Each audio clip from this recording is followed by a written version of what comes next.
வணக்கம். துலாம் ராசிக்கு குரு பெயர்ச்சி பலன்கள். துலாம் ராசிக்கு பார்த்தீங்க அப்படின்னா 9ஆம் இடத்துலேருந்து பலனை கொடுத்துக்கிட்டு இருந்த குரு ஜூன் 1ஆம் தேதி பெயர்ச்சியாகி 10ஆம் இடத்துக்கு வர்றாரு.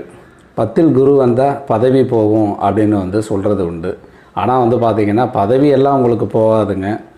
நீங்களாகவே விரும்பி வேறு வேலைக்கு போகிறதுக்கான வாய்ப்பை உருவாக்கி கொடுக்கும் குரு. ஒரு நல்ல வேலையில் தான் நீங்கள் போய் அமர்றதுக்கான வாய்ப்பு உருவாகும். அதே மாதிரி பார்த்திங்கன்னா குருவோட பார்வை அப்படிங்கிறது மிக சிறப்பான ஒன்று. உச்சம் பெற்று பார்க்கக்கூடிய குரு நிறைய பலன்களை உங்களுக்கு கொடுப்பார். அந்த விதத்தில் உங்களுடைய குடும்ப ஸ்தானத்துக்கு உழுவுது. விருச்சிகத்துக்கு பார்வையை செலுத்துகிறார். அப்போ என்ன அப்படின்னா நல்ல தனவரவு அப்படிங்கிறது உங்களுக்கு இருக்கும். அதே மாதிரி உங்களுக்கு குடும்பத்தில் மகிழ்ச்சி அப்படிங்கிறது கொடுப்பார். அதே மாதிரி பார்த்திங்க அப்படின்னா வேலையிலையும் முன்னேற்றம் அப்படிங்கிறது கிடைக்கும். தொழிலையும் முன்னேற்றம் அப்படிங்கிறது ஒன்று கிடைக்கும். இன்னும் ஒரு விசேஷமான பார்வை அப்படின்னு பார்த்தோம் அப்படின்னா 4ஆம் இடத்துக்கு பார்வையை செலுத்துகிறார்.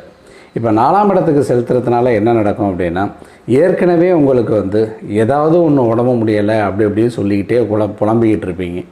இந்த புலம்பல் நிற்கிறதுக்குரிய ஒரு நேரம் இது. அதாவது சுகஸ்தானத்துக்கு பார்வையை செலுத்தும் போது உங்களுக்கு சுகம் கூடும். அதே மாதிரி வீடு மனை இதெல்லாம் யோகம் கிடைக்கும். ஏதாவது பார்த்தீங்க அப்படின்னா வண்டி வாகனங்கள் வாங்கக்கூடிய ஒரு நேரம் அப்படிங்கிறத சொல்லலாம்.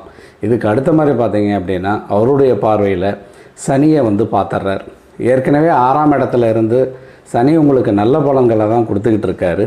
இந்த குருவோட பார்வை அங்கே செலுத்தும் போது இன்னும் அதிகமான ஒரு நற்பலன்களை உங்களுக்கு கொடுக்கறதுக்கான வாய்ப்பு நிறையாவே உருவாகும். அதனால் துலாம் ராசிக்கு பார்த்தீங்க அப்படின்னா இந்த குரு பெயர்ச்சி அப்படிங்கிறது அதிக நன்மையை கொடுக்கக்கூடிய ஒரு பெயர்ச்சியாக தான் இருக்கும். துலாம் ராசினர் இதை நல்லா பயன்படுத்திக்கிடுங்க. நன்றி.